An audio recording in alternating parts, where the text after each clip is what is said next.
In summer of 2011, Susie and I were invited by the Great Barton Free Church leadership team to come over and help them to set a new direction for the church, to work out some questions that they had over leadership. I remember that telephone call from Chris Pointer very well. That evening it was one of those iconic moments. Because actually God had already told us that was what was going to happen. We had been on holiday and we were reading Acts, and that part where Paul receives the call from the man from Macedonia saying, "Can you come over and help us?" And that was the exact words that Chris used on that evening. So the leaders of the church at that time invited us up, and the mandate that they gave us was to find new leaders for the church. Well, if all goes well, by summer 2021, 10 years on from that initial assignment, we believe we'll have accomplished the task. Yay. So we're going to go back and tell you a little bit of the long story of our association with this amazing church and how we've got to where we are today. So if you can imagine the scene, we are back in what is now Skylark Church, and I had gone for a meeting with Pete and Nikki, who were currently leading Outcry, which was the school's ministry outreach.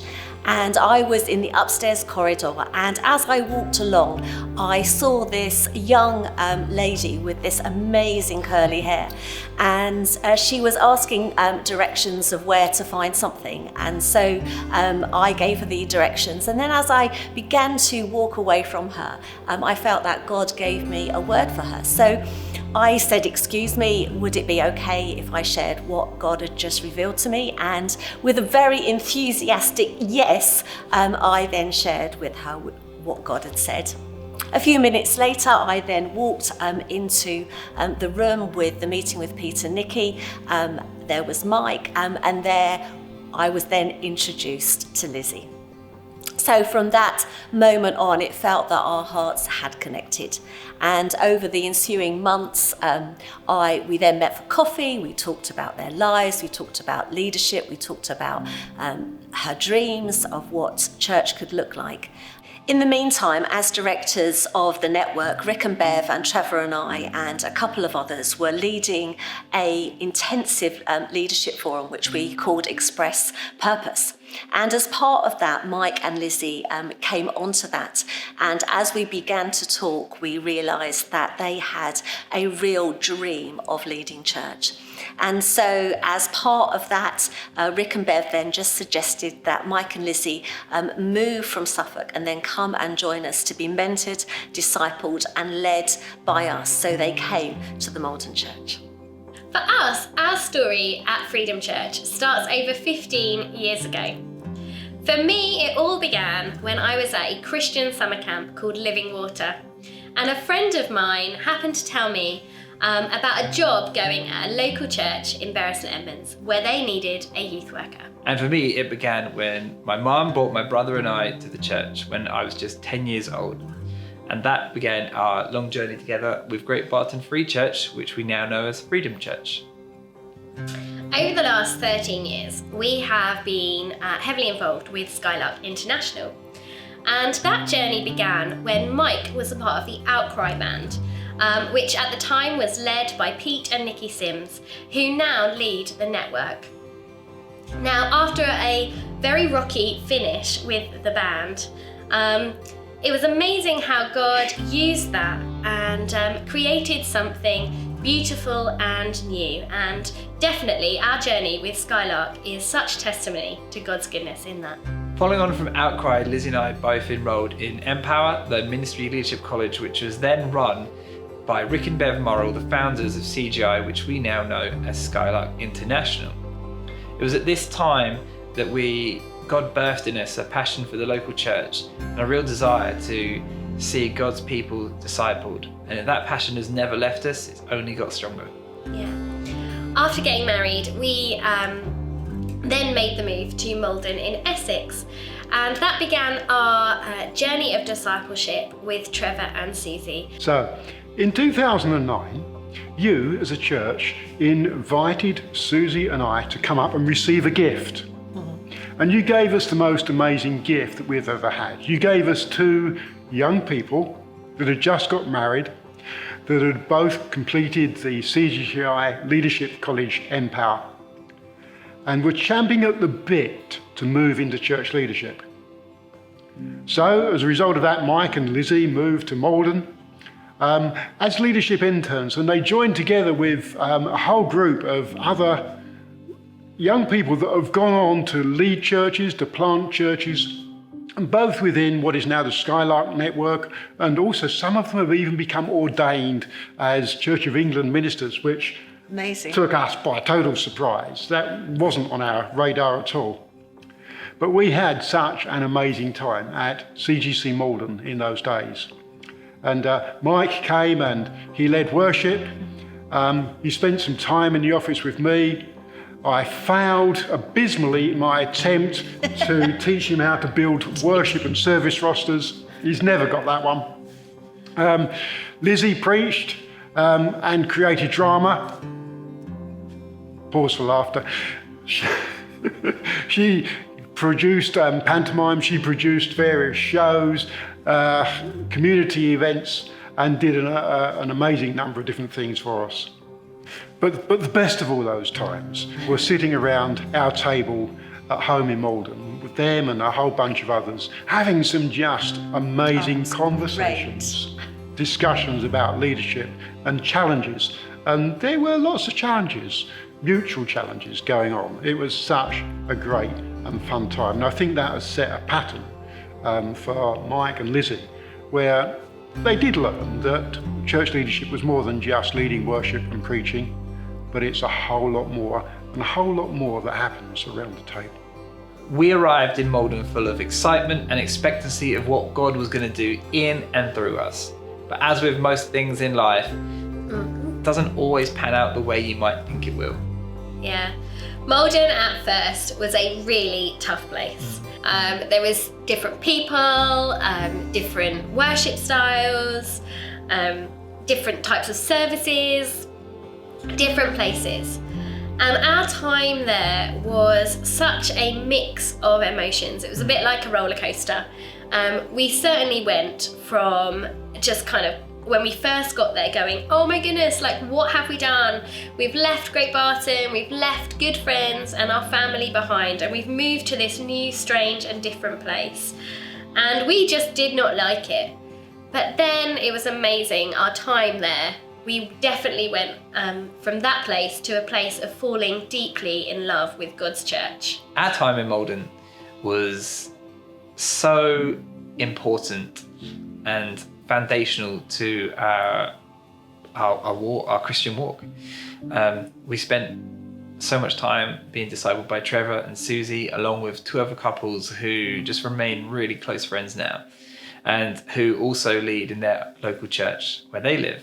It was also during our time in Malden where we became really great friends with John and Rachel Clancy, who gave us such an amazing example of what it was to have a big family, and then inspired us to have our own big family. And just the joy of having kids has just been really important, and I believe it's really important for the future of the church now. And it was here in Malden that we learned about diversity and working with different people from all walks of life. And that was a challenge at first, but it became something that we loved and we really believe in for the local church.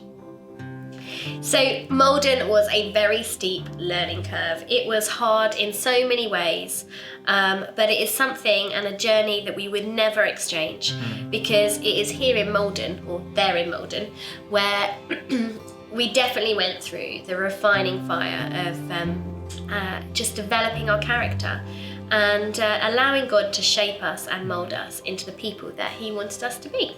So we'd been leading CGC Malden for about 8 years when God began to speak to us about handing the church on to new leaders. Then, in the meantime, the network had been growing. There was new opportunities that were beginning to open up, and we felt that we shouldn't be moving from CGC Malden, but to invest our time into the network. And as the time rolled on, God brought Rob and Jeannie, amazing two leaders from Hull, in order to lead the church in Malden.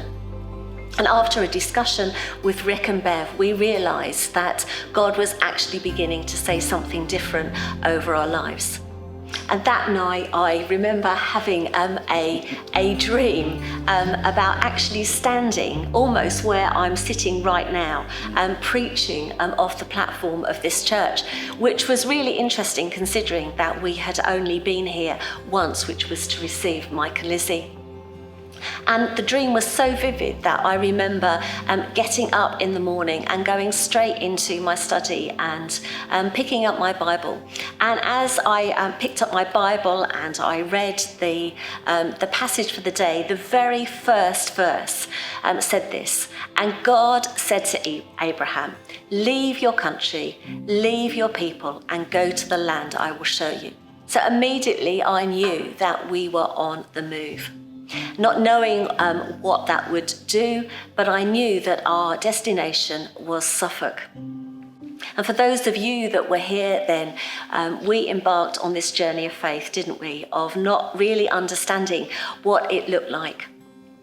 But there was a key moment in our journey when we met with the elders. I don't know if you remember that, but it was one night when we had met with the elders, and one of the elders said this: "We asked that you would come and work out who the leaders would be, but we believe now that what God is saying is that you are to be our leaders." And at that precious moment, I can remember, can you, the presence of the Holy Spirit just fell in that room, and it was like there was silence and just such a deep sense of presence of God, and it was like none of us wanted to say anything in order to break that. And I think that as that moment came, we then began to prepare our hearts for what God wanted to do. Now, we came on the last Sunday, bank holiday, August, and sitting in the back, I know that my heart knitted with this church, and it was such a beautiful moment. And we then embarked on this journey where eventually you had a vote on the 9th of February. Now for us, we 2012. that was 2012. And so we were sitting in our house in Malden, having fasted. Snow was gently beginning to fall, and we were expecting a fairly long wait for one of you to phone us. And Rick and Bev had come round, and before they even got to us, Chris phoned to let us know that you had invited us to be the senior leaders. I don't know what you felt like, but there was much jubilation and much joy in our house on what God was saying. In the process of that, we had already sold our house, and we knew that we were on the move. In April 2012, with the arrival of Noah, our firstborn son, looming, we moved back to Suffolk, Bradfield St George, and it was sadness that we had to say goodbye to our friends in Malden, but we knew that God had called us along to something new. Yeah, we came back with our first baby and became part of Great Barton again. We joined with Trevor and Susie as they began the journey of transitioning what we knew as Great Barton Free Church into what we now know as Freedom Church. So when we moved back to Suffolk, we kind of felt like God might be calling us to venture and start new different things around the area. But actually, to our surprise, God was calling us to set down deeper roots into Freedom Church. Yeah. And over the last 8 years, we have seen friends of ours move on. And there's certainly been times when people in the church would say to Mike and I, "No, guys, why are you still here?" And I remember one Sunday morning when I was preaching at church, and I kind of found myself saying, you know, we are here We are going to stay here until God tells us to move on, because right here we believe is where God has called us to be. And that was our response to that question, why are you still here? And at that moment, I definitely realised that I was saying something that resounded with heaven. I'm now going to tell you a little of our leadership journey within Great Barton Free Church to Freedom Church. It started very much with the image of a wheel, a bicycle wheel if you like, where the spokes had become disconnected from the hub. And our initial task was to rebuild that wheel. Now, if you've ever broken a spoke on a bike, you'll know that you can get away with breaking one or two or even a few more, so long as you're very gentle and cautious in the way that you then ride home to get back safely. But ultimately, a broken wheel you can't ride upon. It can't move forward. And so that was our initial vision, our initial mandate was to repair that wheel. Now, the biggest challenge we faced was that Great Barton Free Church was a really good church. And, you know, make no mistake about that, it was a good church, had so much going for it. And in the not too distant past, it had been a great church. And so often the thought that we heard expressed was, well, if only we could wind that wheel back to those golden days of when it was a great church and move on from there, we'll be all right, won't we? Now, sadly, anyone that's been involved in changing or moving an organisation forward will know that you can't roll back, because you might be able to roll the wheel back, but you can't roll the road back, or you can't roll the time back. And so the wheel had to be carefully dismantled and rebuilt in order to move forward. And that's probably taken us a whole lot longer than we thought. And it's been, there's been some challenging moments, but there's been some great moments in that as well. And by 2018, we were both at the stage of where we were feeling we needed re-energising, we needed to be refreshed. And as a church, you very graciously and generously granted us a sabbatical. And during that, how long was it? 3 months? 3 months. It seemed like 3 weeks, but 3 months, we just received so much from God. And two main aspects of what we felt God was saying to us was that we had a future in mentoring and raising up younger leaders. We knew that there would be a new expression of that, and we'll tell you a little bit more about how that is going to move forward. But the other significant part of it was that we felt that God said that Mike and Lizzie were to become the new senior leaders of this church. And so we returned with those thoughts in our hearts. Lizzie and I are definitely people of vision, definitely people of ideas. And over the last few years, we, alongside our role at Freedom Church, we have birthed House on a Hill, which started as a worship and food ministry.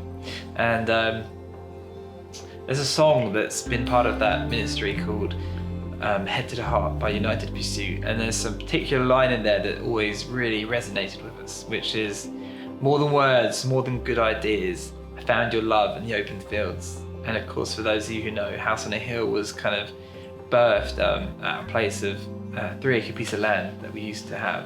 And where we used to meet up there for food and for worship, family and fun. And yeah, it's that time that just kind of forged in us how we want to move forward and found a whole new love for people and a new way of doing church, I suppose. God always has a plan, and he has this wonderful, amazing way of weaving his golden thread through all that we do. And House on a Hill is becoming woven into the very fabric of Freedom Church.